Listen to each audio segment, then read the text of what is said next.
Well, good morning, everyone.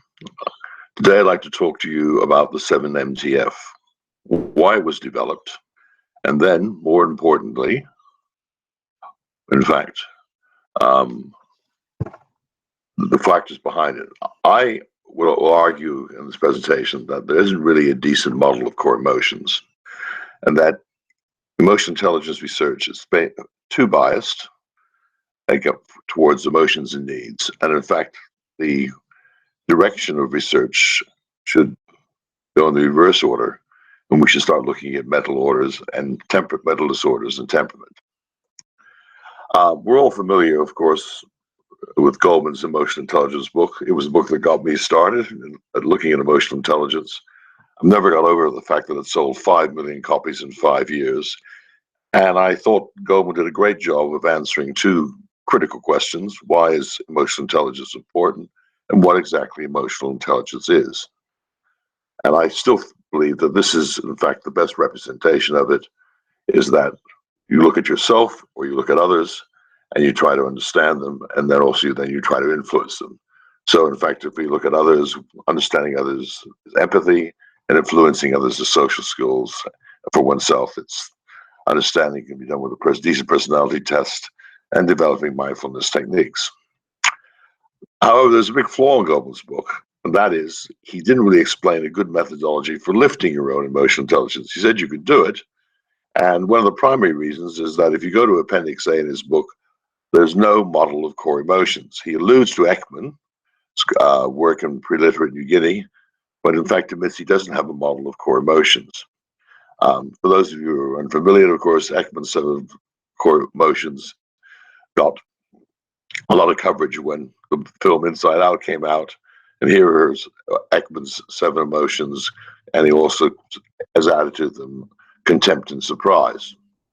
Right. I think the absolutely fundamental critical part of Goleman's book is on page 290, and it's in the final paragraph of Appendix A. And if you read that final paragraph, Goleman talks about how emotion is something that all the people have all the time, and that most of the people, some of the time, are one form of mood or another. And then he alludes to and talks about temperament. This is our genetic predispositions towards emotions. And he said 30% of the people, most of the time, are driven by their core temperament, core emotional components in their temperament. And then he goes on to say if someone's totally dominated by one core emotion in their temperament, that becomes a mental disorder. And he says 1% of the people suffer this all the time. How the 7-MTF developed started in 1920, when Rosenoff himself was trying to answer the question that most psychologists try to answer: what makes us tick? And he's trying to work out what drives our core emotions. And he came up with two very interesting concepts. The first one was that we're all slightly mad. Now remember, this is 1920, and you were then at that time. People were either sane or insane, and Rosenoff said, no, we're all slightly mad, and in fact, we're all on different spectrums and different positions on that spectrum. He'd also then said, compared to the number of physical things that can go wrong with you, there are actually only 4 mental illnesses, which he defined as cyclothea, schizophrenia, hysteria, epilepsy. And then he said there was a 5th component called the normal, which acted effectively as a controlling factor on the 4. This was then taken up in 1935 by Hum and Wadsworth. Hum was a statistician, Wadsworth was a psychologist. And using factor analysis, they actually developed the first really decent personality test. And what they said was, in fact, Rosenoff was on the right track, but in fact, there weren't 5 components, there were 7. Cyclothea broke out into manic depressives, schizophrenia into autistic paranoids, and then they included hysterics and epileptoids, and finally said, yes, there was a 7th component called the normal.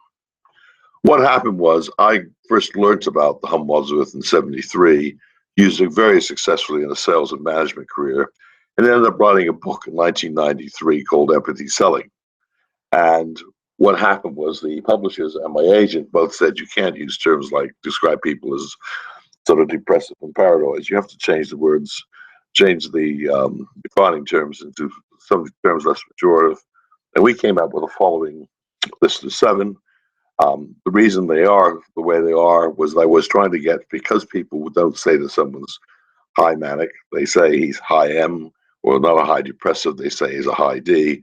I tried to use words which have the same initial letter. So we have, as you can see, mover, artist, politician, engineers, and I kept the same term for normal. Then what happened was in 2007, I'd worked in venture capital for 25 years. I retired, and I got interested in emotional intelligence. I thought I'd sort of take up an interest as a sort of semi-retirement career. And the main thing I've discovered of that was, in fact, that the disorders that Hammond Wadsworth and Rosenoff fixated on, there were some mistakes. For example, the hysteroid was effectively a psychopath. An epileptoid was an obsessive compulsive, and someone who was normal was basically low in neuroticism. So that's the first thing. Secondly, in 2016, I was working with a potential U.S. partner, a chap called Bruce Lewald, and he said, look, Chris, some of these terms don't have the same relevance maybe in Australia as in the U.S. So we came up with a new set of names, and as you can see, we changed mover to socializer, hustler to go-getter, and normal to basically regulator. And thus we have the 7 motivational temperament factors. Now, the way I look at it is the same way that the Hum Wadsworth was built on the work of Rosenoff, 7-MTF builds on the work of Hum Wadsworth. One of the great things about the Hum Wadsworth, which then, as I said, moved into the 7-MTF, is that Chandler McLeod bought the copyright to the test and used it extensively. In fact, they not only have given the test to something like 250,000 people in Australia, they carried out interviews with about 50,000 of them over the last 30, 40 years. And what happened was they gave me these set of clues that people would have that gave some either EQ of their EQ core components. And I assembled them into a mnemonic called Top Dog, saying the way people talk, organization they work for, position, what they dress, what their office looked like, or the home or the car they chose, and their opening gambit, were they late for a meeting and how soon they used your first name, were all major clues to what their dominant core emotional components were. So we go through the 7 of them very quickly. Socializers are what we formerly called movers. They're extroverts, cheerful, enthusiastic. They're multitaskers.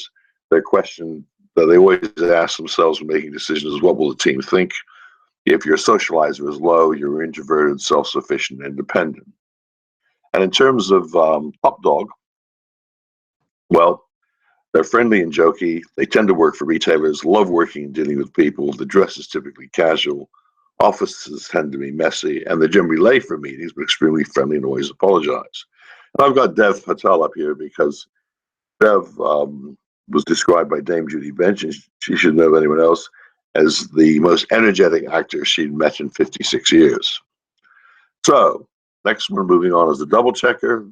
These people are very agreeable. They're driven by the desire for security, tend to be compassionate, sympathetic people, but also pessimistic and critical. And their big question, what they ask themselves when facing decisions, is what are the risks? And if your double checker is low, you tend to have high resilience. You don't get knocked out, but you also tend to be impulsive. And to me, the classic double checker is Woody Allen. I always love this photo. Here he is surrounded by 3 of the most beautiful women in the world, and he looks miserable.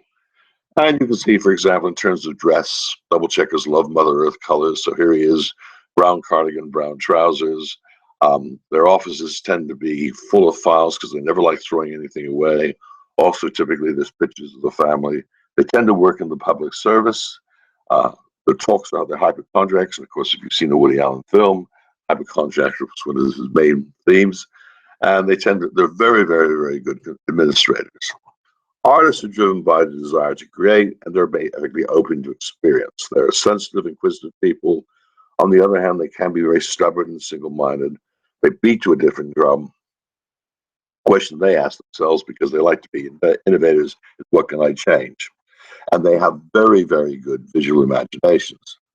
And here I've got Penelope Cruz. As I said, their talk is inarticulate. They tend to work in creative. The filmmaking is a good one, or design. The dress may be oddball, very tasteful, and they're generally on time and formal. And there was a very interesting article about Penelope Cruz back in 2009, Fire on Ice, Public Passion. highly reserved, the complex wife of Penelope Cruz. And there were some points put up by the reporter. She arrives alone without an entourage. Artist alone is. Her English is surprisingly hesitant. They're visual, not verbal. Hence, photography is a private passion. And then Almodovar, easily the director's got the best work out of her. His comment is Penelope is very reserved. So she's got a lot of A in her temperament. Politicians are driven by the desire to win. Competitive, assertive drivers, strivers, they're verbal or visual, tend to be suspicious. And their big question they ask is who's making the decision? They'd like to be making it themselves. And if you're a politician is low, you're a likable, relaxed, balanced person. One of the best politicians, of course, is Margaret Thatcher. Politicians suffer from eye strain. I did this, I did that. Like working in big organizations and working their way to the top, becoming the manager. Their power dresses, blue is their favorite color. Their offices are typically big. Their gamut is typically late for meetings. They want you to know who's important. And they tend to be very formal. They don't use your first name easily. They don't apologize.